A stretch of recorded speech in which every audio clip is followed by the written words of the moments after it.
I literally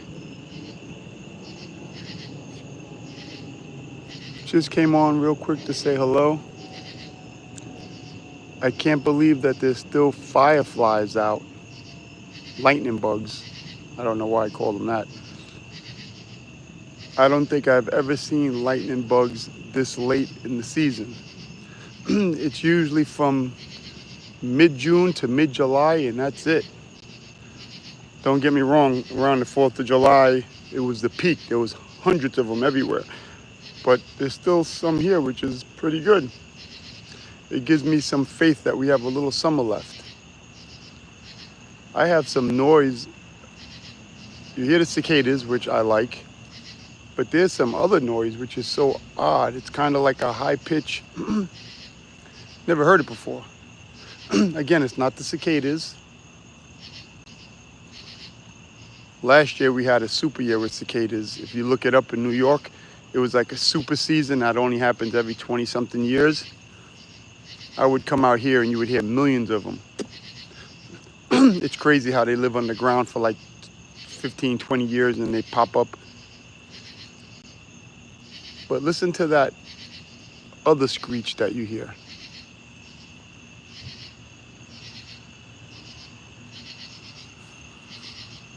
I don't know what that is.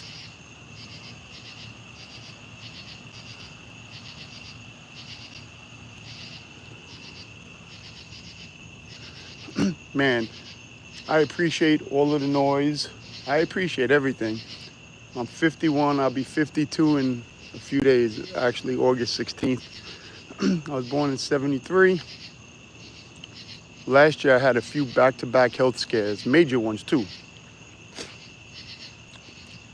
The two that could knock you out.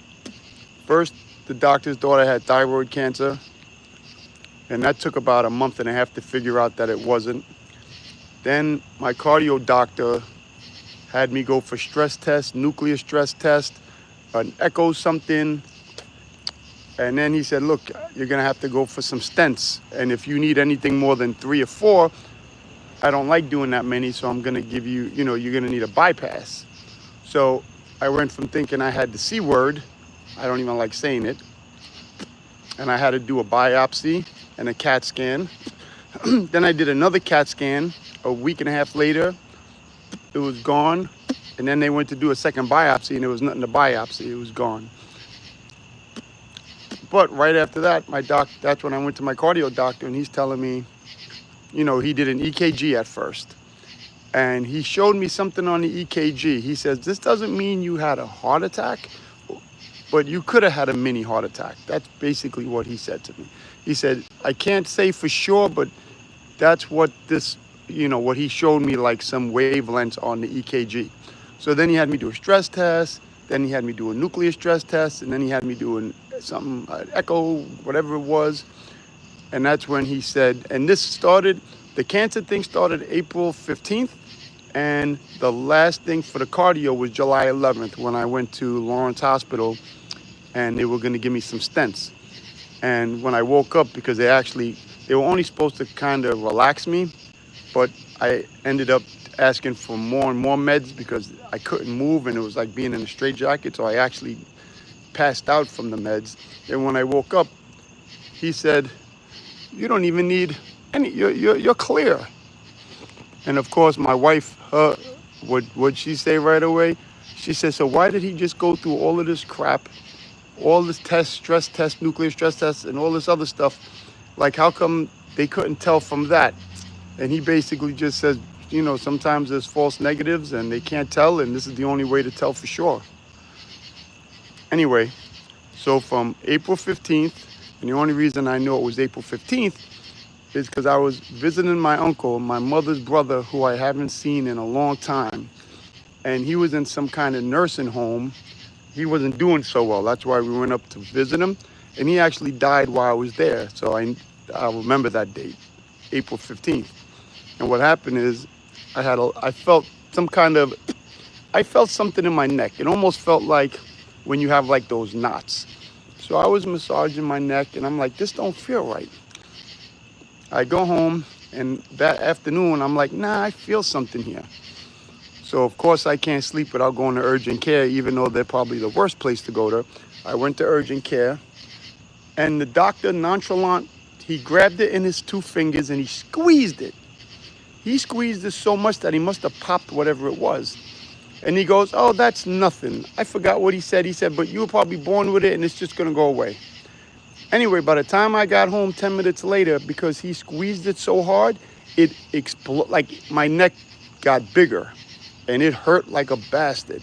So of course I made an appointment for my ENT the next day. And that's when, he says, let's do a biopsy, but this is what I think it is. And even after the biopsy, before the results came back, the doctor was telling me he thought it was thyroid C. But anyway, by the time everything came back, that's when I went for the second CAT scan and there was nothing there. And then I went for the biopsy and there was nothing there. And then the results finally came back from the first biopsy saying it was like a 1-2% chance. Turned out not to be. Anyway, the only reason I'm telling everybody all this is because when you think your time is coming up, you start appreciating everything. I was starting to take things for granted. So then I started looking at the flowers like, man, these flowers are pretty. Or I would come outside by myself and listen to the cicadas at night. And for some reason, I don't know, because I must follow one person who has the C word on Instagram. Now I have like a dozen people I'm following, all with C. One person passed away June 25th. It was Tanner and Shay. A lady that I was following, Deborah, she passed away in January. Like, it's so crazy watching these people's stories because that could have easily been me. And to be honest, it still could be the way the world is working. I mean, I have one thing against me. I have Crohn's disease.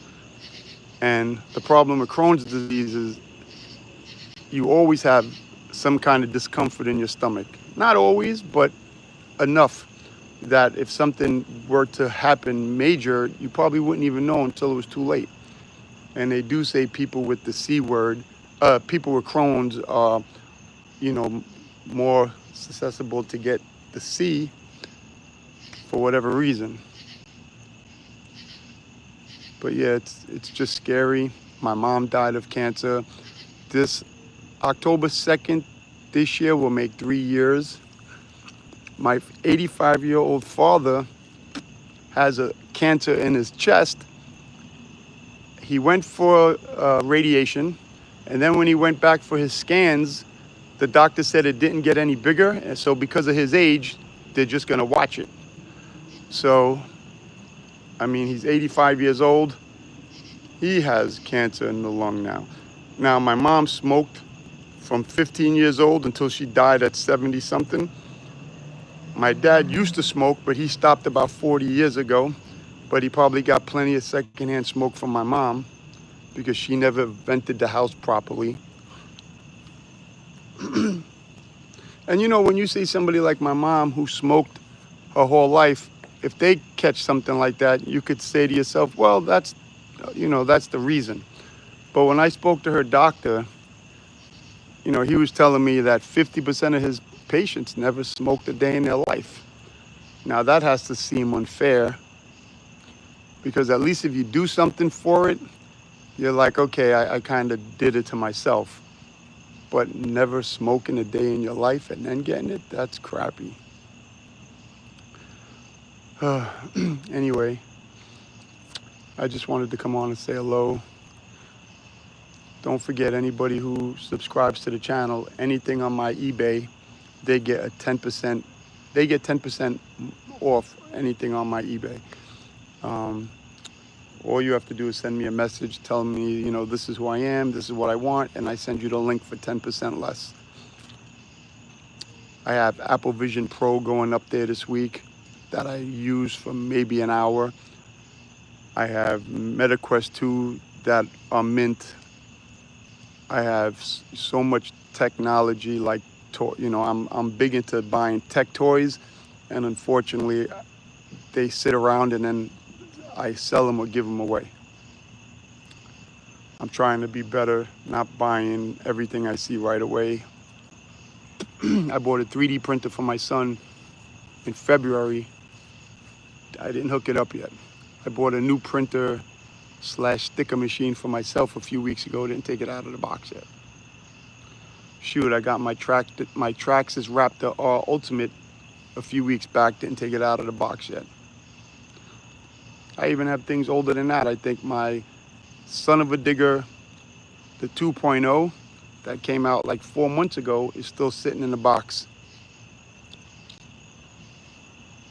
I'm trying to get around to everything. Today I was playing some video games with my son. I was playing The Precinct, which is actually a really good game once you get into it. I actually did a live. I had some of you guys watching the live. It was definitely something different. I also have my birthday's on the 16th of August, and I'm giving things away to you guys on that day. I appreciate every person who just checks in for a second. You know, somebody asked me the other day, you know, why do you do it? For what purpose? And I said it's because I'm using it to be social, what it's for. That's what I'm using social media for. I'm trying to find like-minded people for my RCs, for the video games, I mean for everything.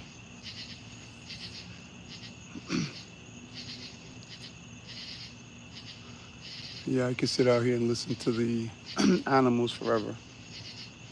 Also, I'm gonna need some help because I want to download a program that I could actually, I guess, put names in. Like, I want to do giveaways, but I want them to be fair. I don't want to just pick a name myself. I want to do giveaways. I just have to figure out how to do them and how to do them fairly. But I'm gonna, I guess, Google some ways, because I want to give away. I have an RC card that I'm giving away. I have some arcade handhelds I'm giving away, like Powkiddy and Anbernic, the ones that have like thousands of games in them. I have a few things that I want to give away for my birthday. That's a way of saying thank you to everybody for watching. It's a way of keeping me company sometimes. You know, growing up in the Bronx was so different than where I am now. And what's funny is I'm probably a 20 to 25 minute drive from my old house in the Bronx. It's just so different. Like in the Bronx, everybody hangs out on a nice day. Everybody's on the stoops, you know, grandparents, parents, kids, everyone's running around. Around here, it's like desolate. You know, it's so quiet. Such a different way of life. I miss the action. I miss ordering food or going to the pizzeria at midnight. I mean, everything here closes at 8 or 9 o'clock. It's like, why do you close so early for?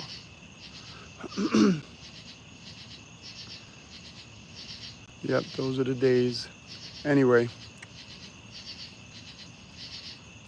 I'll probably be live in like an hour or so to play some more games, maybe play some Precinct. Matter of fact, I played Super Mario Brothers yesterday, and for some reason, for the last 40 years, every time I play Super Mario Brothers, I get to the part that the maze that you have to like follow a certain sequence, and I would always give up.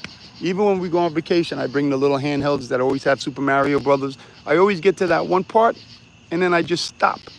So last night I said, let me use Google or YouTube and Google the way to beat it. And sure enough, I beat it. I beat the whole game. And then I played it a second time and beat it the second time the whole game. Now I'm on the third time of beating it. So I guess it's 8, 16. I'm on my 25th or 26th world. And it gets a little different. But that's funny. That's what I'm over there playing on the Switch too. Instead of playing one of the new games, I like the simple ones. So, all right, people. I'll check in with you guys in a little bit. Maybe play some games. I can't see this. I got to also figure out how to see the screen. Maybe go live and use like an iPad for one, so that I could actually see the comments. I know I see some people going live and they could actually read the comments. I got to figure out. I got to do some more research, because there has to be a way that I could do it without using two devices. But if I have to use two devices, maybe I will. All right, people. I'll be back shortly. Ciao, everyone.